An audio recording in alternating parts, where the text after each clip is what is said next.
Ali Gauhar Bloch साहब, मैं एक पॉलिटिकल सवाल आपसे करना चाहता हूँ। आपकी बहुत ही पुरानी पॉलिटिकल पार्टी है। सवाल मेरा ये है कि जब भी हम आर्ग्यूमेंट देखते हैं और मैं दूसरे टीवी पे सुनता हूँ तो कहते हैं जी, पूछते हैं, हम सवाल पूछते हैं कि जी आपके सिलेक्शन के बारे में क्या ख्याल है, तो हमें डायरेक्ट जवाब मिलने के बजाय वो कहते हैं जी 18 में क्या हुआ था, 16 में क्या, 13 में क्या हुआ था, 8 में क्या हुआ था। तो do you think this is an endless कि गवर्नमेंट या जो मुख्तदर तबके हैं वो किसी एक की हमायत करते रहें दूसरों को, तो ये सिलसिला इट शुड कंटिन्यू, या हमारी पॉलिटिकल एलीट मुख्तलिफ पार्टियाँ they will come of age और बैठ के वो अपने आप को असर्ट भी करेंगी। अभी तो कैपिचुलेट कर गई हैं लगता है। एक राय है जनाब अली गौहर बलोच साहब। देखिए, बात यह है कि यहाँ पर जो आपने बात की है कि किसी भी पार्टी के कोई तहफ़्फ़ुज़ात हैं या वो ये समझती है कि उसके कोई सीट्स के ऊपर धांधली हो गई है या कोई इलेक्शन जो है वो मुनसफ़ाना नहीं हुए कुछ हलकों में, तो उसके लिए फ़ोरम मौजूद है। देखें, बात यह है कि मैं आपको अपनी मिसाल दे देता हूँ कि मेरे इलेक्शन में जो है वो जब रिज़ल्ट्स आए तो तमाम टीवी के ऊपर मेरी लीड की खबर चल रही थी रात तक, और मेरे तकरीबन 10 पोलिंग स्टेशन थे जो कि जिनके रिज़ल्ट नेक्स्ट डे 2 बजे के बाद आए, और उन रिज़ल्ट्स आने से पहले मेरी 3500 की लीड थी। जब वो रिज़ल्ट आए वो हमें नहीं पता चल सका आज के दिन तक कि वो प्रिजाइडिंग ऑफिसर इतनी देर गायब कहाँ रहे, उन्होंने कहाँ पर थैले खोल के उनमें गड़बड़ की, और जब वो रिज़ल्ट्स आए तो वो मेरी 3500 की लीड भी ख़त्म की गई और 2200 ऊपर भी बढ़ा दिया गया। मैंने कोई ये नहीं नारा लगाया मैं मुल्क में आग लगा दूंगा, जला दूंगा, हल्के में तोड़ फोड़ कर दूंगा, प्रोटेस्ट करूंगा। मैं सीधा आरओ के पास गया और मैंने रिकाउंटिंग की एप्लीकेशन दी, उन्होंने इंटरटेन नहीं किया, मैं ईसीपी में चला गया। हाई कोर्ट में गया, हाई कोर्ट ने डायरेक्शन दी कि आप ईसीपी में जाएं, मैं हाई कोर्ट की डायरेक्शन पर ईसीपी में गया। ईसीपी ने हमें रिकाउंटिंग के ऑर्डर किए और अल्हम्दुलिल्लाह जब वो मतलब है कि पूरे हल्के की रिकाउंटिंग हुई तो मैं 3100 से ऊपर वोट से जीता, वही जो मेरी तमाम टीवी चैनल्स के ऊपर लीड चल रही थी।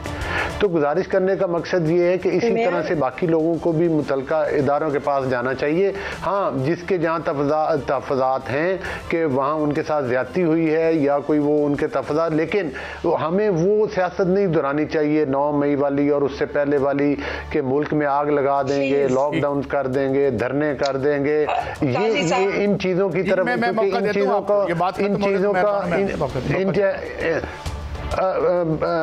मेरी बात मुकम्मल हो ले तो जी, आप करें जो भी बात करना चाहे तो हमें फिर वो मतलब है कि उसी तरफ पहले इन चीज़ों से हमारे मुल्क को मतलब है कि काफ़ी नाकाबिले तलाफ़ी नुकसान हो चुका है। पाकिस्तान की मईशत का उस वक्त की हुकूमत ने बेड़ा गर्क किया और पाकिस्तान की तारीख के सबसे बड़े कर्जे लिए, पाकिस्तान के अखलाकियात को तबाह किया गया, और एक ख़ास तौर पर हमारी एक जो जनरेशन है उसको जाए कि किसी मुल्क के संवारने के ऊपर लगाया जाता, उसको गालम गलूच के ऊपर लगा दिया गया। हत्ता कि आप देखें कि वो मासूम चेहरे जो 9 मई के वाक़यात में गिरफ्तार भी हुए, अब वो उधर होते हैं, उनके वालदैन आकर टीवी चैनल्स के ऊपर बयानात देते हैं कि बच्चों से गलती हुई है। और एक स्टेट तो ये भी आई कि वो जो उनके जो पार्टी सरबराह थे उन्होंने कहा मैं तो इनको पहचानता ही नहीं हूँ, ये मेरे लोग ही नहीं है।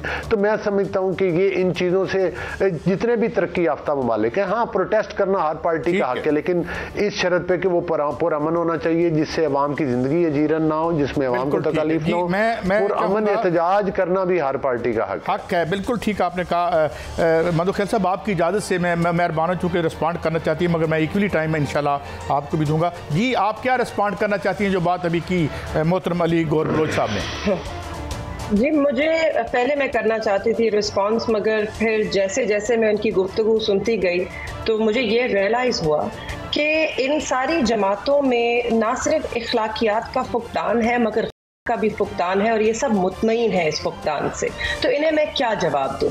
ये इन्होंने एक झूठा बिल्कुल सख्त लफ्ज है, क्योंकि जिस तरह की हरकतें हुई हैं और जिस तरह की हिमाकतें हुई हैं इस मुल्क में, और जिस तरह ये बेशर्मी से चिपटे हुए बैठे हैं उन सीटों को जहां पे अवाम ने उन्हें मुस्तरद किया है। आज आपके वजीर आजम शहबाज शरीफ जरूर बने हैं, मगर फॉर्म 47 पे सिर्फ वो जीते हैं, फॉर्म 45 पे उन्हें अवाम ने वोट नहीं दिया।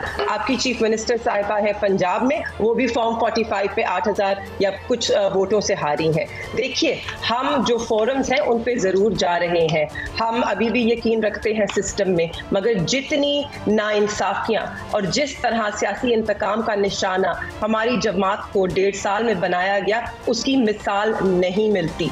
और ये बात करेंगे जो अदालतों पे धावे बोलते थे, जिनके खिलाफ कोई रिजल्ट आए तो ये जजों की तज़लील करते हैं, उनकी गुफ्तगू करते हैं, उनकी ऑडियो वीडियोस चलाते हैं, ये हमें लेक्चर देंगे इखलाकियात पे और तरीकाकार पे।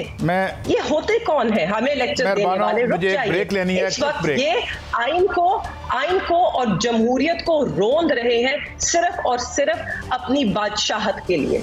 जनाब मंदोखेल साहब, जिस पार्टी ने इस मुल्क में जिसकी सबसे लंबी स्ट्रगल थी और हमने बचपन से जवानी तक और अब शायद बुढ़ापे की दहलीज पर देख रहे हैं आपकी सारी डेवलपमेंट, जितना सफ़र PPP ने किया, जुल्फ़िकार अली भुट्टो हों, मोहतरम बेनज़ीर भुट्टो हों या उनके भाई हों, ये हम सब देख रहे हैं।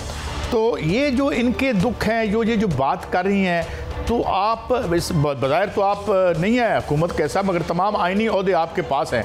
और सवाल मेरा एक और भी ले लीजिएगा, बलूचिस्तान में हुकूमत आपकी है और आप ही गिला करते हैं कि अचकज़ई साहब जो है उनके घर में छापा क्यों पड़ा। ये मेरे 2 सवाल जनाब मंदोखेल साहब।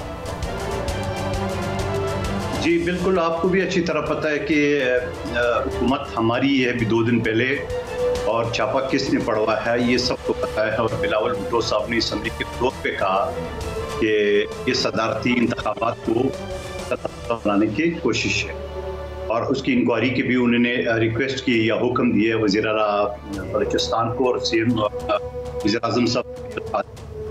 और दूसरी बात ये कि PTI की मेरी बहन की साबका जो है MQ, और उसने कल असम्बली के फ्लोर पे कहा कि जिसने PTI को 2018 में जिताया था, 2024 में इन्होंने इसको हराया। तो ये तो मेरे ख्याल में इनके लिए एक अच्छी एक मिसाल भी है कि 2018 में किस तरह जीते थे, ये पूरा पाकिस्तान को पता है। और दूसरी बात ये कि मेरी बहन फॉर्म 45 की बात कर रही है। फॉर्म 45 तो मेरे हल्के में फॉर्म 45 तो RO ने ब्लैंक साइन पहले लेके रख लिया, अब पहले लेके रख लिए। और ये मैं आपको दिखा रहा हूँ, ये बैलेट पेपर है काउंटर पार्ट समेत, और नीचे पतंग का मुस्तफा कमाल साहब के स्टैम्प, और इसकी बैक साइड ब्लैंक, और इसकी ब्लैंक साहब ये बैक साइड आपके साथ कराची में हुआ करके पूरा, और इस तरह करके 25 से 30 हज़ार बैलेट पेपर मेरे हाथ मौजूद है। अगर हम ये ना पकड़े जाते तो मुस्तफा कमाल साहब 1 लाख से ऊपर वोट ले जाता। और अब आप मुझे बता दो कि फॉर्म 45 मुस्तफा कमाल साहब के 3800 थे, मेरे 42,000 थे। हमारा मुकाबला था PTI के साथ, इनके साथ तो था भी नहीं है। तो आप मुझे बताओ 71,000 वोट उनको गिने गए, और 71,000 में अगर ये 25 से 30 जो मेरे हाथ में ये भी डल जाते तो वो लाख से ऊपर चले जाते। तो अब मुझे बता दें आपको कि मैं किस ट्रिब्यूनल में जाऊं, किस अदालत में जाऊं, कहां दरवाजा कटाऊं। मैं तो कल सुबह भी इलेक्शन कमीशन जा रहा हूं, और ये सारी चीजें मैंने किए हैं। मैंने FIR के लिए बाकायदा दरखास्त दी है। जो आपने देखा खवातीन जो बैलेट बॉक्स के अंदर जबरदस्ती पूरा बंडल डाल रहे हैं, वो आपने सब पूरी दुनिया ने देख ली है वो सारी वीडियो। तो आप मुझे बता दो, ऐसी सूरत हाल में मेरी बहन तो वो कर रही है, शिकवा कर रही है, यकीनन मैं नहीं कहता हूँ, लेकिन क्या पुख्तनख्वा में इलेक्शन शफाफ हुआ है? अगर पुख्तनख्वा में शफाफ हुआ है तो बाकी मुल्क में किसी और ने नहीं कराया, उसी इलेक्शन कमीशन ने कराया। मुझे तो सारे मजलूमीन लग रहे हैं। आपको तो एक पेज पे होना चाहिए। मैंने गौर बलोच साहब की तरफ जाना है, आप जल्दी से जी मुझे एक मौका दे, फरमाइए। मुझे समझ नहीं आ रही, मंदोखेल साहब के साथ मुझे तो बड़ी हमदर्दी है, मगर वो उनको समझ नहीं आ रही कि क्या वो हमसे हमदर्दी करे जाहिर, या वो जो हम बात कर रहे हैं उसको डिमिनिश करें। देखिए उनका केस हमारा केस एक ही है ना, तो इनको तो समझना चाहिए कि इनको हम हमारी आवाज में आवाज मिलानी चाहिए। हम भी यही बात कर रहे हैं। जहां तक केपीके का इलेक्शन का सवाल है, तो अली अमीन गंडापुर जो हमारे चीफ मिनिस्टर हैं केपी के, उन्होंने ओथ लेते साथ, इलेक्शन जीतते साथ उन्होंने ये कहा कि हम किसी भी सीट का फोरेंसिक ऑडिट कराने को तैयार हैं केपीके में। अगर किसी को भी तहफ्फुज़ात हैं तो हम हाजिर हैं, हम वो हल्का खोलते हैं। क्या आप लोगों की तरफ से इस तरह का कोई असूली मौक़िफ़ आया? नहीं, आप तो यही लगे हुए हैं कहने में कि जी इनके फॉर्म गलत है, इन्होंने घर में बैठ के बनाए हैं, फलाने ने ये किया, फलाने ने वो किया, इधर जाए उधर जाए। आप तो आए बाएं शाएं कर रहे हैं ना, क्योंकि चोर की दाढ़ी में तिनका है और चोर चाहता नहीं है कि उसकी चोरी पकड़ी जाए। जहां तक 2018 के इलेक्शंस का सवाल है, तो मैं तो नहीं जानती